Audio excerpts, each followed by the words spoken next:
মরণোত্তর পুরস্কার দেওয়ার চাইতে জীবদ্দশায় পুরস্কারটা পেলে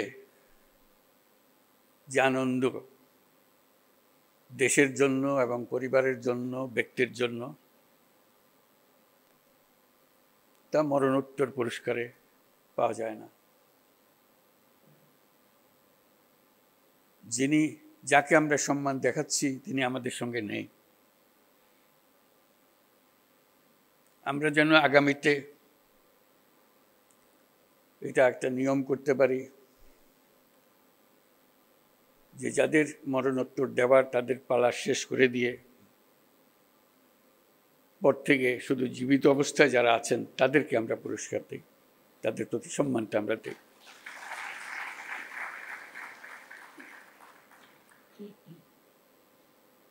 তারা আমাদের জাতিকে এক মহান উচ্চতায় নিয়ে গেছে। পুরস্কার দিয়ে আমরা শুধু তাদেরকে সম্মানিত করছি না, আমরা বরং জাতি হিসেবে নিজেদের সম্মান তাদের মাধ্যমে পাচ্ছি। তারা প্রত্যেকেই আন্তর্জাতিক ক্ষেত্রে বহুল পরিচিত। তারা সারা জাতির জন্য অনেক কিছু দিয়ে গেছেন। তাদের কথা, তাদের জীবদ্দশায় আমরা স্মরণ করতে না পারলে আমরা একটা অকৃতজ্ঞ জাতি হিসেবে চিহ্নিত হয়ে যাব। আমরা চাই যাদেরকে আমরা এই সম্মান দিতে চাই যথাসময়ে সেটা যেন আমরা দেই। উপস্থিত সুধীবৃন্দ, সবাইকে আমার শুভেচ্ছা এবং সালাম জানাচ্ছি। আসসালামু আলাইকুম।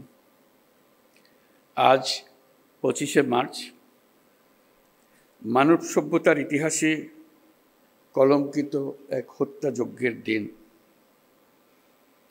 1971 সালের আজকের রাতে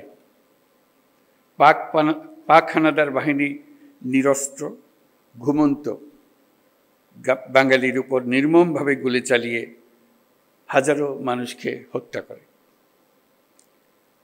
25শে মার্চ থেকেই এদেশের মানুষ সশস্ত্র প্রতিবাদে জেগে উঠেছিল।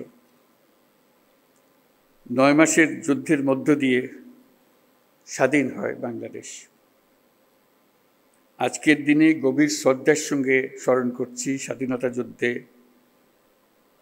সকল বীর শহীদ ও মুক্তিযোদ্ধাদের। 1971 সালে স্বাধীনতা যুদ্ধের উদ্দেশ্য ছিল একটি ন্যায়ভিত্তিক সমাজ প্রতিষ্ঠা করা, যেখানে আইনের শাসন থাকবে, মানুষের মৌলিক মানবাধিকার নিশ্চিত হবে এবং একটা বৈষম্যহীন সমাজ প্রতিষ্ঠিত হবে। কিন্তু স্বাধীন বাংলাদেশে এখনো ন্যায়ভিত্তিক সমাজ প্রতিষ্ঠা করা যায়নি। দীর্ঘদিন ধরে এই দেশের মানুষকে তাদের ভোটাধিকার থেকে বঞ্চিত করা হয়েছে। দুর্নীতি, লুটপাট ও খুনের রাজত্ব চালিয়ে দেশে একটি ফ্যাসিবাদী সরকার ব্যবস্থা কায়েম করা হয়েছে। আজকের দিনে আমি শ্রদ্ধার সঙ্গে স্মরণ করছি জুলাই গণ অভ্যুত্থানে শহীদ ও আহতদের। তাদের আত্মত্যাগের কারণে আমরা একটা নতুন বাংলাদেশ গড়ার স্বপ্ন দেখার সুযোগ পেয়েছি। এই সুযোগ আমরা কোনো ক্রমেই বৃথা হতে দেব না।